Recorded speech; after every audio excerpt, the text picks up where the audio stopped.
Okay, welcome back. God Laughs at Dirty Jokes, book reading 22 on chapter 44. So we got 2244. Before I kick in, I'll tell you very quickly about a dream I had last night. I'm hugging the microphone, by the way. I've got my arm stretched out to read, so I get closer to the microphone. We'll see how that works. I had a dream. Well, I had a bunch of dreams, and they were all weird. It was just weird dreams. I don't know. It's because now I've got the AC in my bedroom, and so that's changing my sleep a little bit. But one of the dreams that I remember clearly was that I was in some kind of court of law, and Rudy Giuliani was on trial. And when they brought him in, he looked a mess. He looked really, really out of it. And the funny part was, like, a lawyer was kind of like almost assisting him with walking.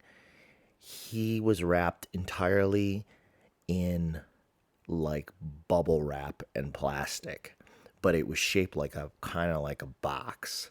So imagine like plastic and bubble wrap like around him, like a comical like tissue box shape around his entire body, and then his head was kind of exposed, but it had its own circular wrap around it, presumably so that he wouldn't fall over and injure himself. And they brought him right up to the judge's what do they call that?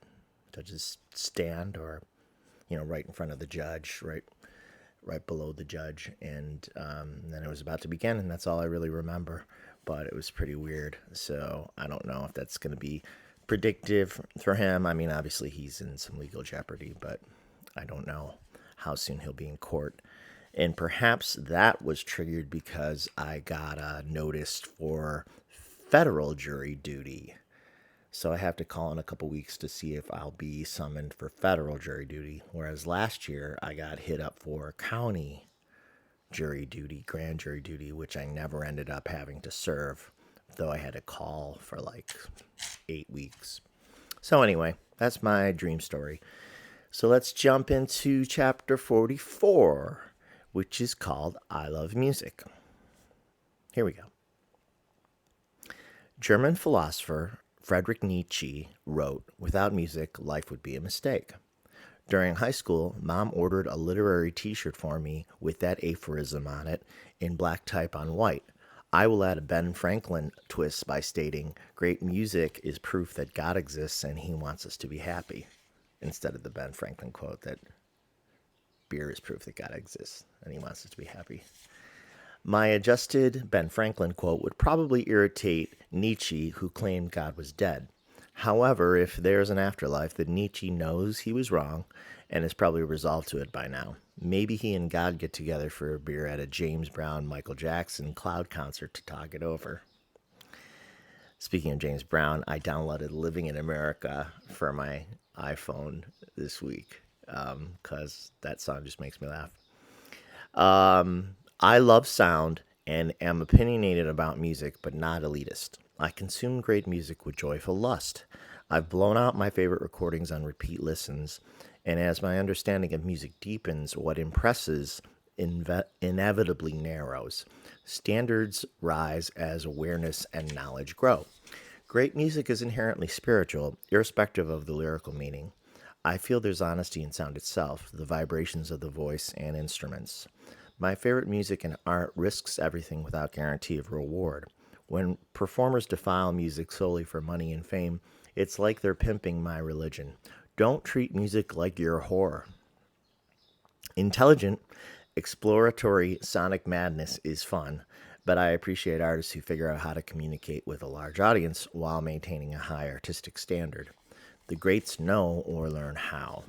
Michael Jackson's Off the Wall from 1979 is brilliant. It's disco-infused pop, but with top-notch songwriting, musicianship, and arrangements by Quincy Jones. Funny enough, I just read a Quincy Jones interview this week, so I guess there's your synchronicities. The grooves and melodic hooks are huge. Jackson's vocal performances are joyful, and it sounds like it was a blast to make.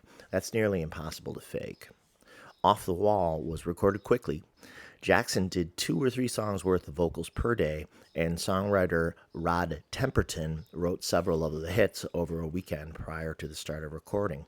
Nowadays, weeks might be spent trying to perfect the vocals on one song, and the performance might still get heavily edited and pitch corrected by an army of studio engineers. Some of Jackson's later albums took years and thousands of studio hours to complete, but are inferior to his earlier, quicker, less self conscious work.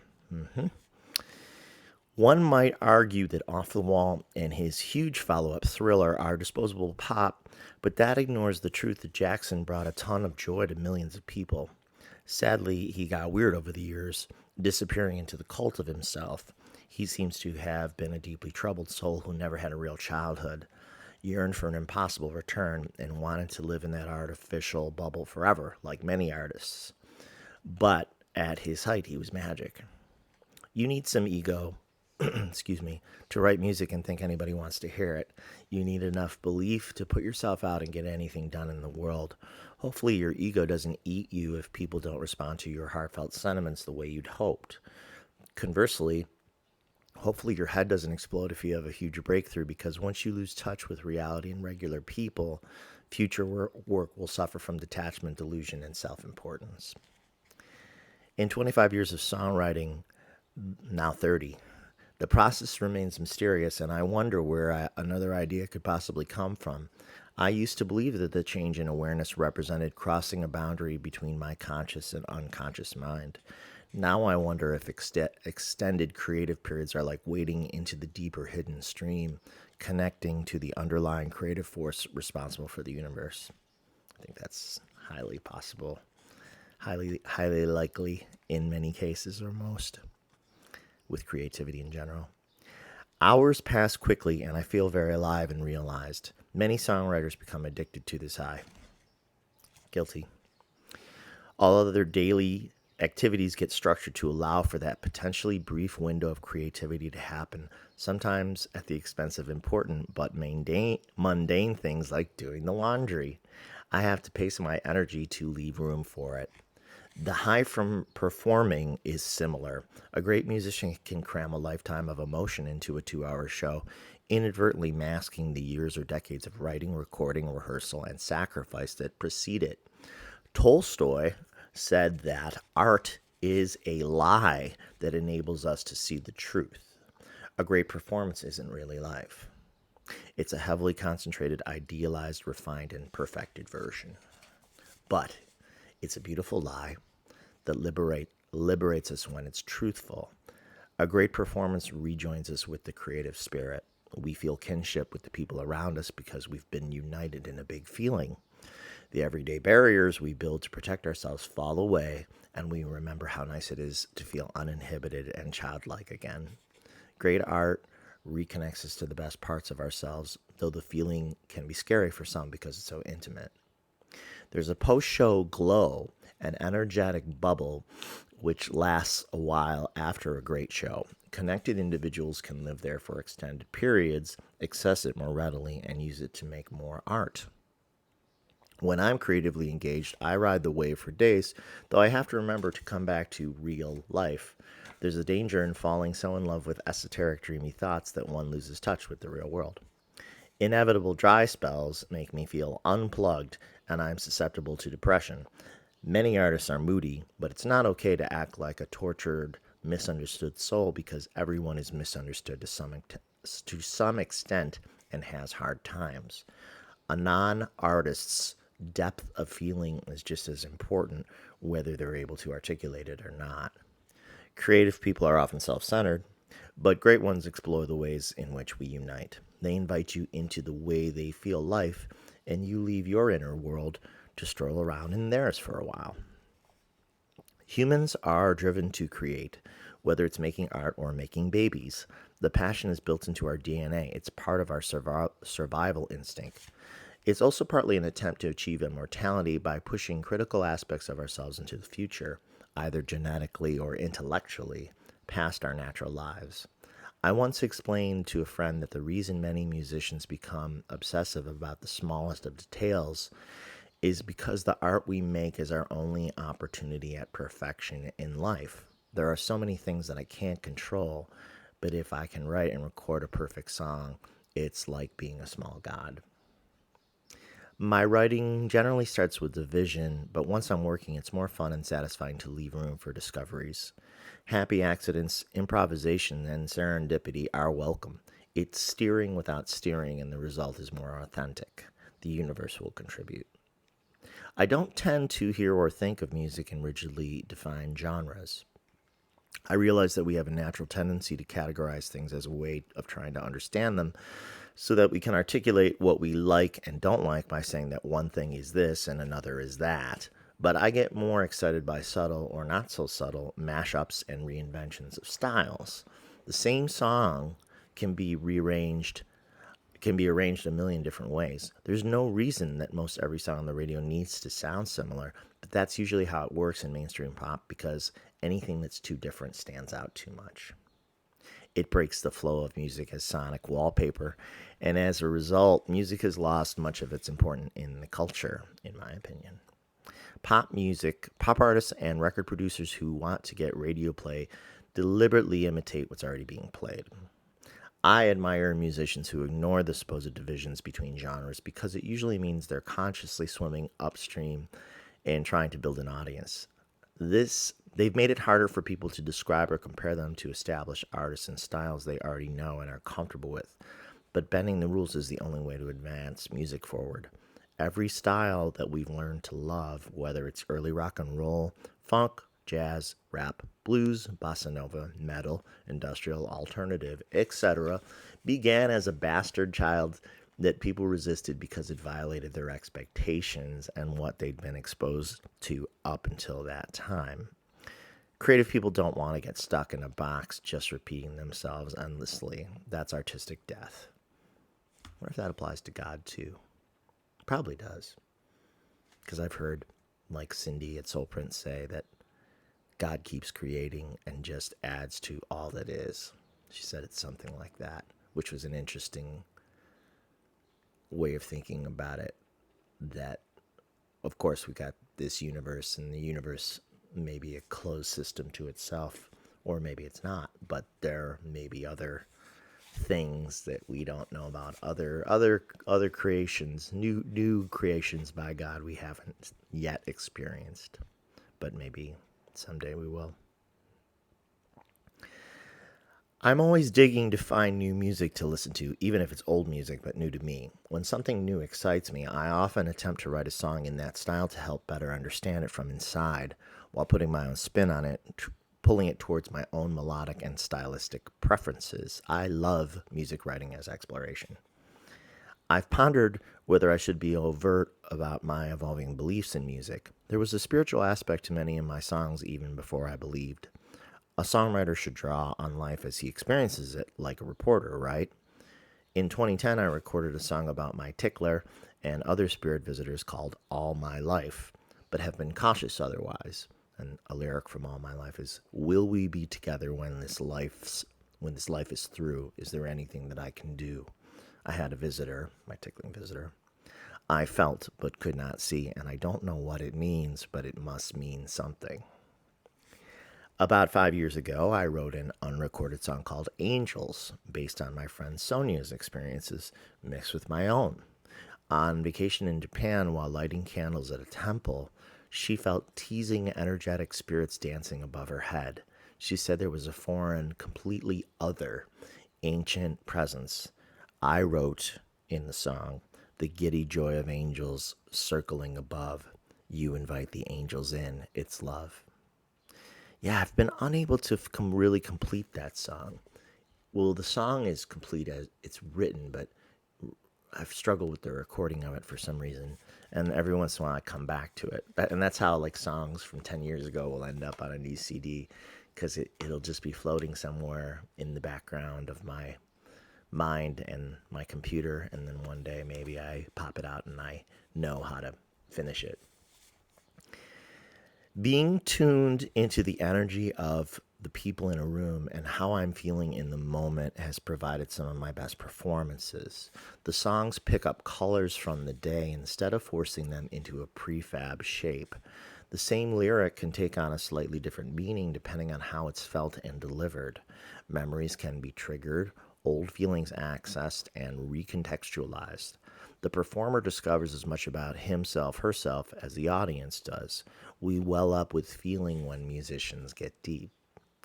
The first time the Rob Falgiano Band performed was in the summer of 2008, opening for Jacob Dylan, Bob Dylan's son. Of course, I read an article about Bob Dylan this morning, too, without knowing this was in here. That's just how it is. Those synchronicities. Yep. So the first time the Rob Falgiano Band performed was in the summer of 2008, opening for Jacob Dylan. It was at an outdoor concert downtown of about 5,000 people. Circumstances aligned. The weather was great, and we were in good spirits. We had a good rehearsal, a good meal, laughs, and a few beers. I didn't feel very nervous, though I'm always at least a little. We came out like a sports team jacked up for a big game. Often the opening group for a national act is minimally tolerated, but I felt like it was our day. The audience was dialed in, not talking or checking their phones.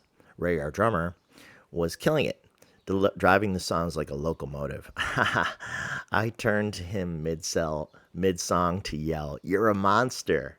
He laughed and kept slamming away. We were alive in the moment and electric. Yeah, that was a good moment. A friend of mine in the audience said he overheard two guys standing in front of him say, "Next time these guys are here, they'll be the headliner." It was nice to hear, though untrue. When Dylan hit the stage, the crowd became chatty and distracted. He strummed somewhat detachedly behind dark sunglasses. The newspaper review said the same. I felt we'd stolen a bit of his thunder, even if few people remembered my difficult-to-spell last name. I managed to sell a few thousand CDs in the 1990s, but I can't quit my day job. I sometimes think of Kurt Vonnegut's alter ego, Kilgore Trout, the bitter, failed science fiction writer that he felt he was before and even after his success with Slaughterhouse-Five. It would be hard for me to be bitter, having enjoyed so many unique experiences. My appreciation for what I have has greatly grown. When I read Vonnegut, I feel his humanity, empathy, and internal conflict. I hope Kurt is doing great in heaven because he never believed in it. My goal is to always feel excited about writing and performing music, or to stop if the joy fades. People will hopefully remain interested. I hope my enthusiasm and curiosity remain childlike, and that my songs reflect the best part of me indefinitely. That's the end of chapter 44, called I Love Music. And it's a good reminder to me about the whys of it. I'm going to be doing some recording later this evening with an old friend who has sang on several of my recordings. So hopefully we'll have a few drinks and do some singing and maybe hang out on the porch a little and reflect on the beginning of summer.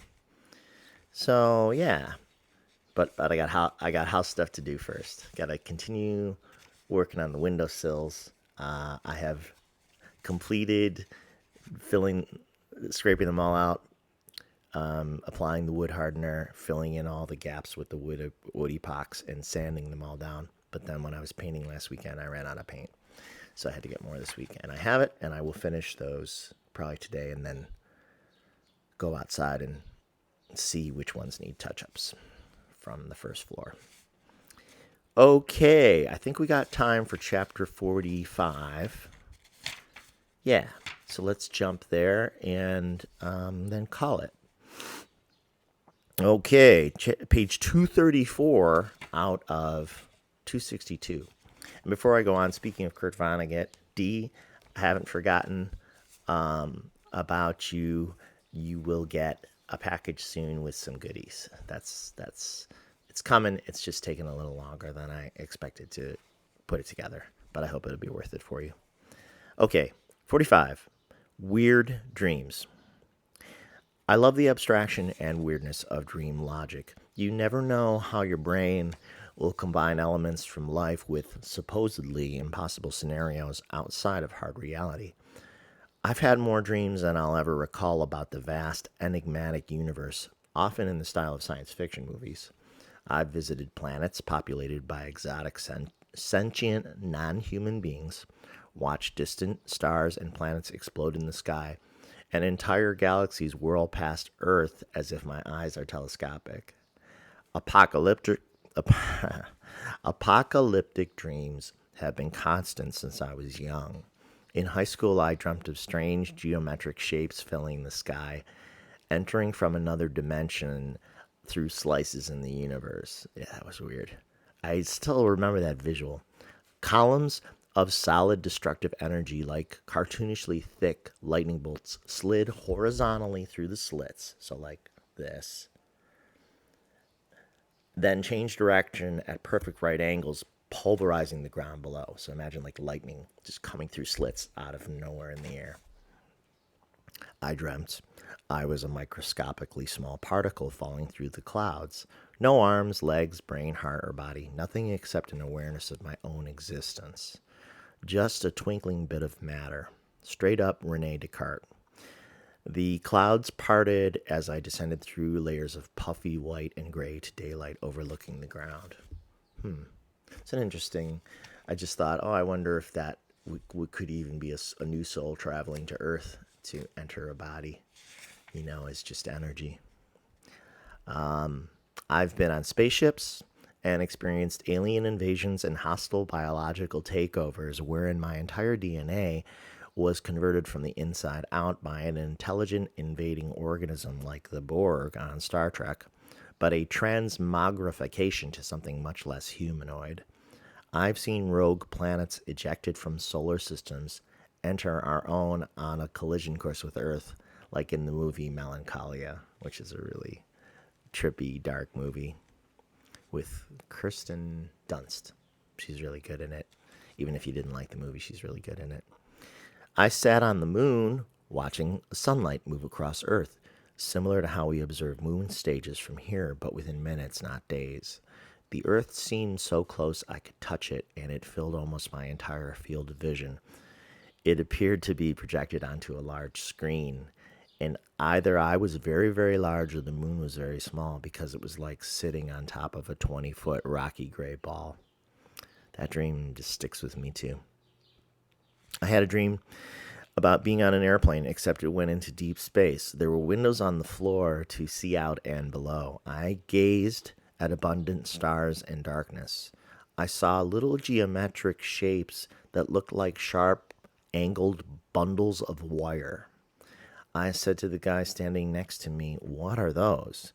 He said, "Those are time." I felt dizzy and went back to my seat. People were walking around and partying. The aisles and seats were wide and far apart like a club. I may have been standing on my seat at some point singing. I felt connected to the bigger thing, transported and happy. I had a dream about a person who comes back to Earth as a being of light.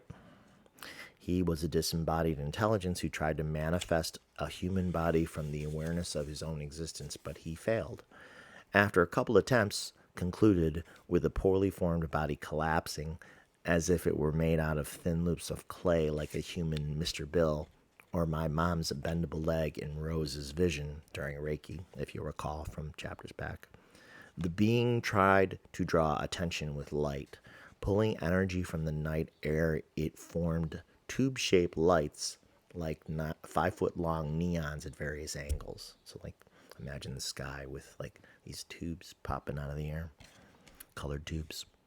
There it is. The tubes popped in and out of the air, with gradually more in play as the being learned how to express itself. It attracted people's attention. The patterns became more intricate. The lights no longer just straight lines, but circles in other shapes and lengths. The scope and scale increased too. The lights filled a whole field, swooping from sky to ground, passing over and through the assembled crowd. All kinds of colors. The changes were rapid and complex. It became a destination with people regularly expecting to see the lights, which communicated faithfully each evening. Wouldn't that be great if we could have that? There was playful exuberance to the display. The being was excited to have found a way to communicate, and the crowd was filled with wonder watching it perform. Then in parentheses, I sometimes envision good spirits as little beings of light. My friend Kathy was recently told by a psychic that the sparkles of light she sometimes sees when she thinks of her deceased father are indeed his energy as she intuited. Now, of course, I wrote this like 7 years ago before really I knew a lot more about psychic stuff or certainly the YouTube psychics.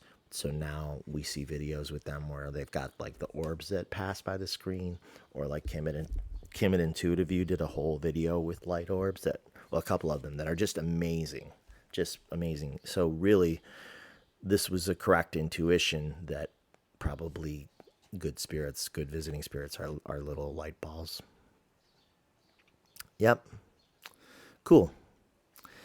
Yeah, when I wrote this, I've said before that I didn't want to be influenced by anybody else's experiences or like belief systems. I wanted to just write this as I experienced it and intuited it, and then I figured in time I would learn more, and I have.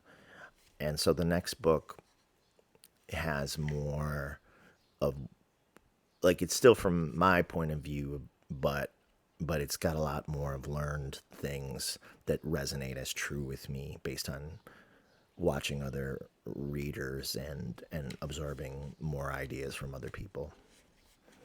Okay, my recording studio friend Mike Rourke speculated that my constant dreams of strange life forms on other planets are actually memories of previous lives in exotic places as different alien beings.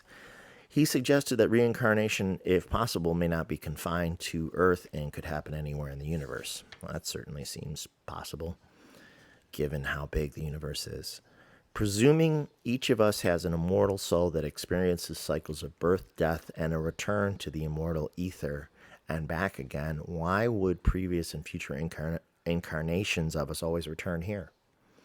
There are 100 billion stars in the galaxy and at least 100 billion galaxies in the known universe, and we're not sure this is the only universe.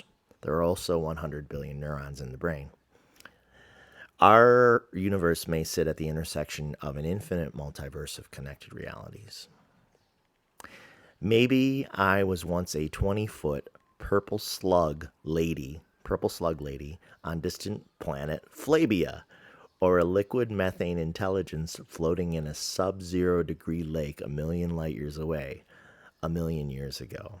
Perhaps the methane me existed so long ago that the light from that planet's star is only now reaching Earth. In anticipation, maybe I sent a telepathic message to my future self on Earth a million years ago from the methane planet, and traveling at the speed of light, it's just now reaching me on Earth. Two me's communicating in real time, even though one is a million years dead. If any sci-fi writer steals this idea, I want some cash. Mike also told me that he and his girlfriend had the exact same dream about her mother on the same night. They interpreted it the same way too, that it represented his girlfriend's difficult relationship because her mom has always been unable or unwilling to enjoy life.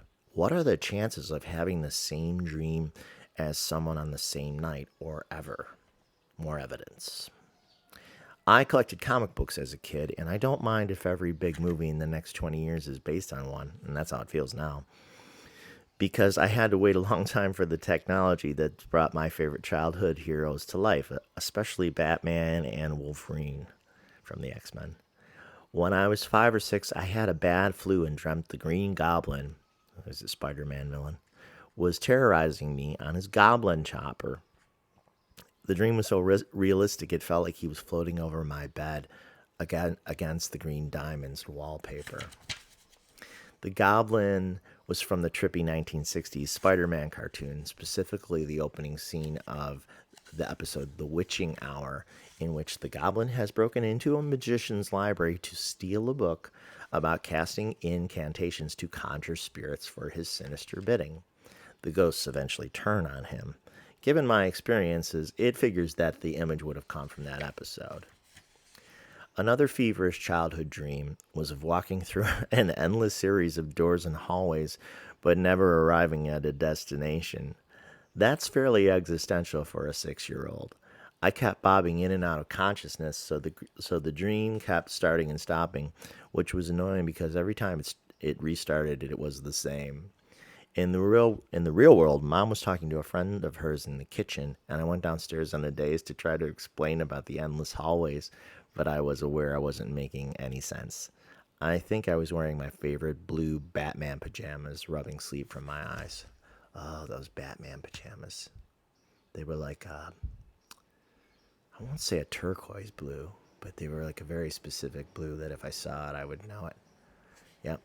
I had Batman with the bat signal on the front of the shirt, bat signal in the background. Loved those.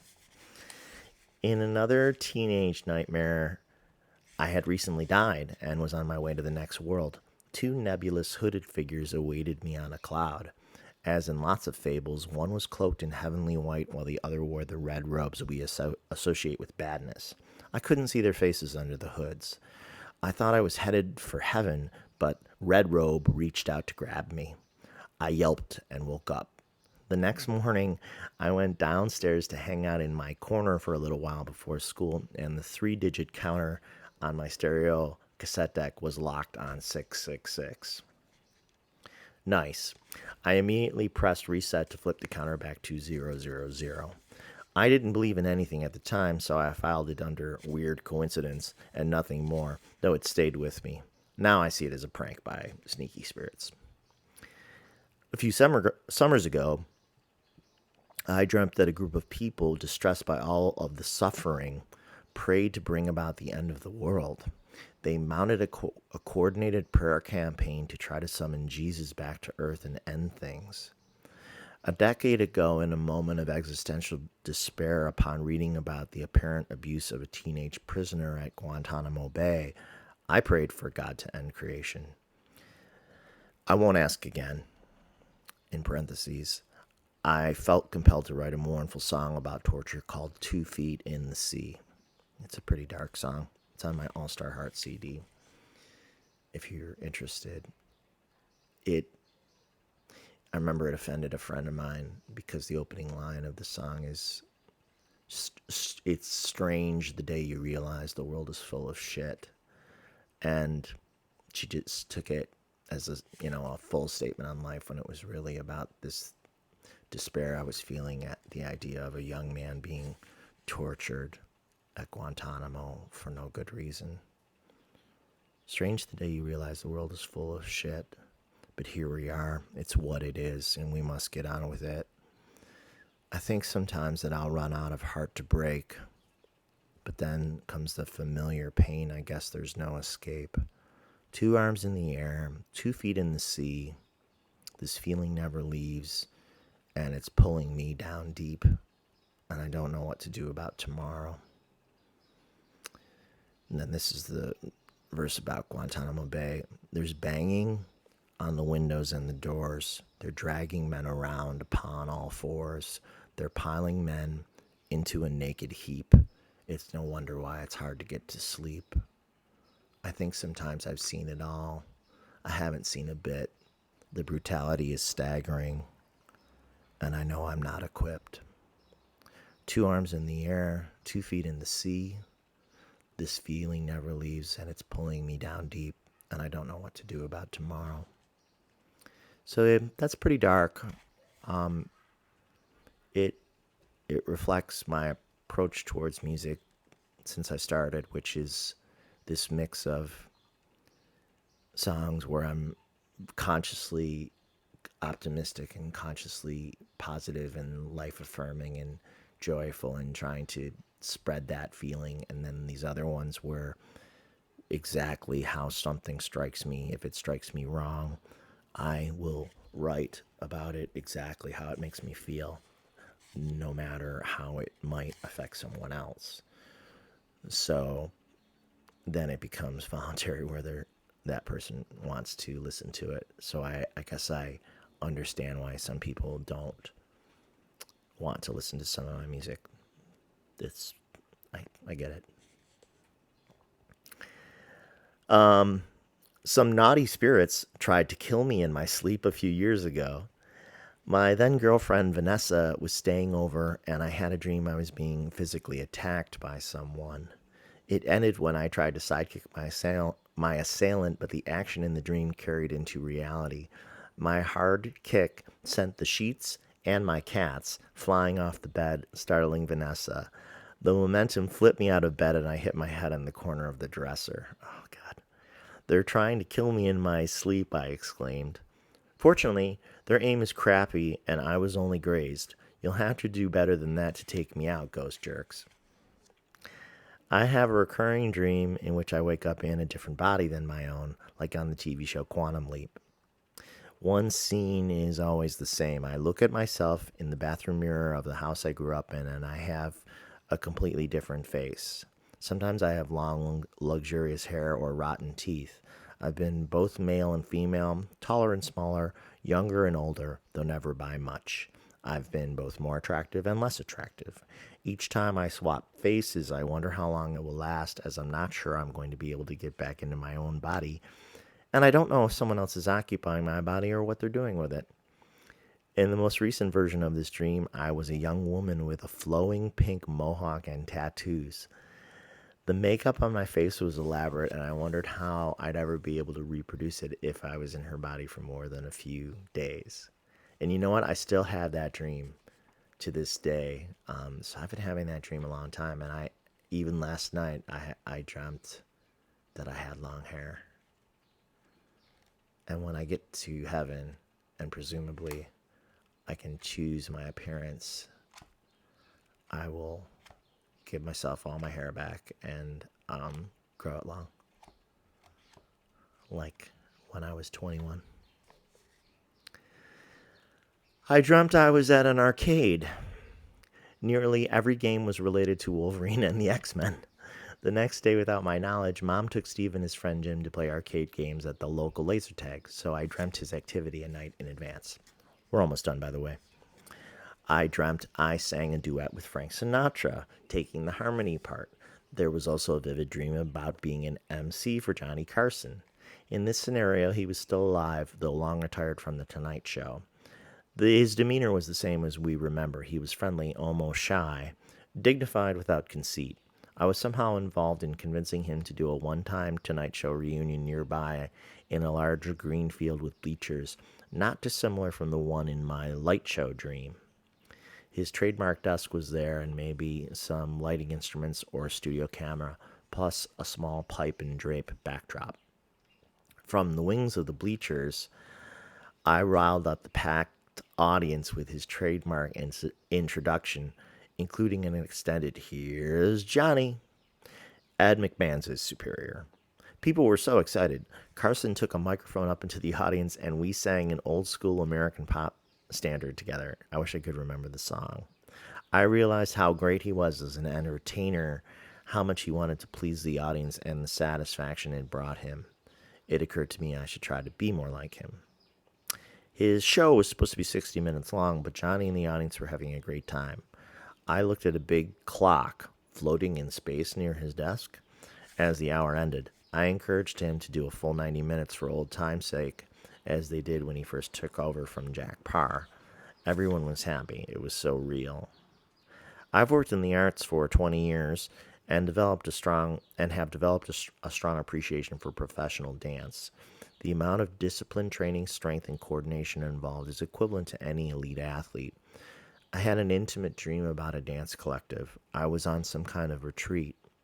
My hosts were generous patrons of the arts. One warm summer evening on the front lawn of their home, a small group of about 36 people sat on the grass to watch several groups of young dancers perform their original work.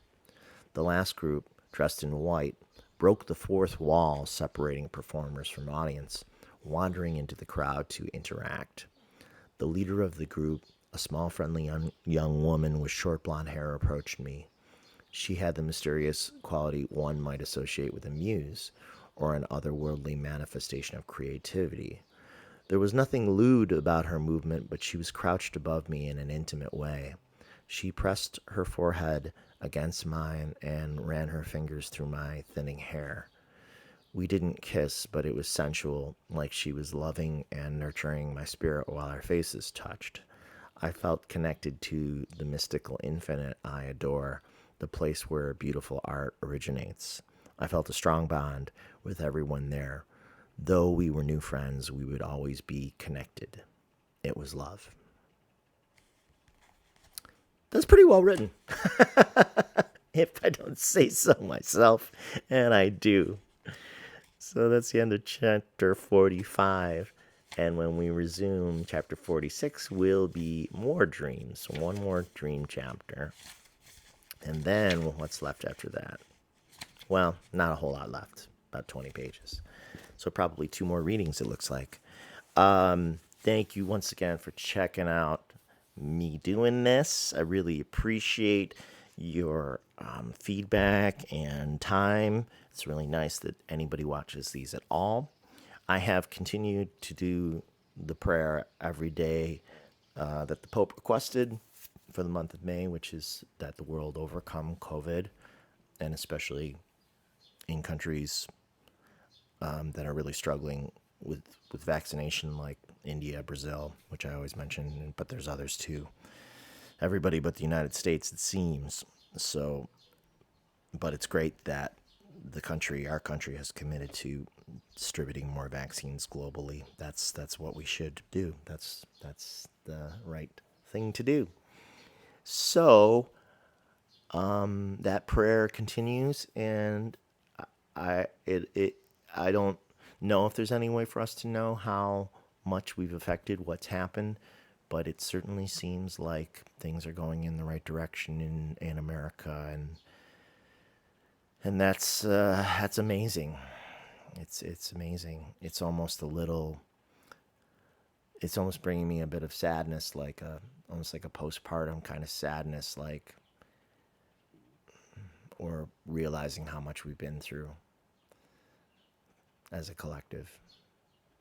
But let's not dwell too much in the sadness. Let's dwell on the beauty of the recovery and the freedoms that will come with it and are already here. So, okay, I'm going to go. Thanks again. I'll see you very soon, I hope, and stay well. Enjoy summer. Bye.